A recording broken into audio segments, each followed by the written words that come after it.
বিক্ষোভে উত্তাল ইরানের সামরিক হামলা চালানো থেকে যুক্তরাষ্ট্রকে বিরত রাখতে চেষ্টা অব্যাহত রেখেছে কয়েকটি আরব দেশ। এই উদ্যোগে সৌদি আরবের সঙ্গে যুক্ত হয়েছে কাতার ও ওমান। যুক্তরাষ্ট্রের প্রভাবশালী দৈনিক দ্য ওয়াল স্ট্রিট জার্নাল এক প্রতিবেদনে এই তথ্য জানিয়েছে। সংবাদ মাধ্যম মিডল ইস্ট মনিটরের প্রতিবেদনে বলা হয়, ইরানের সঙ্গে যে কোনো বড় ধরনের সামরিক সংঘাত সৌদি আরবের অর্থনীতিকে ক্ষতিগ্রস্ত করতে পারে। এই শঙ্কা থেকেই রিয়াদ এই কূটনৈতিক তৎপরতা শুরু করেছে। পাশাপাশি ইরানের সর্বোচ্চ নেতা আয়াতুল্লাহ আলী খামেনিকে লক্ষ্য করে কোনো হামলা হলে তা সৌদি আরবের অভ্যন্তরীণ পরিস্থিতিতেও নেতিবাচক প্রভাব সৃষ্টি করতে পারে বলে উদ্বেগ প্রকাশ করেছে দেশটি। উপসাগরীয় আরব দেশগুলোর পক্ষ থেকে এমন বড় ধরনের বাধার পেছনে আরেকটি উদ্বেগ হলো গুরুত্বপূর্ণ হরমুজ প্রণালীকে সচল রাখা।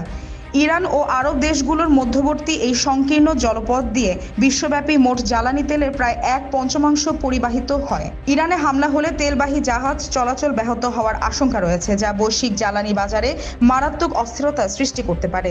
প্রতিবেদনে আরও বলা হয়, সম্প্রতি যুক্তরাষ্ট্র তার উপসাগরীয় মিত্রদের ইরান ইস্যুতে সম্ভাব্য উত্তেজনার জন্য প্রস্তুত থাকতে সতর্ক করেছে।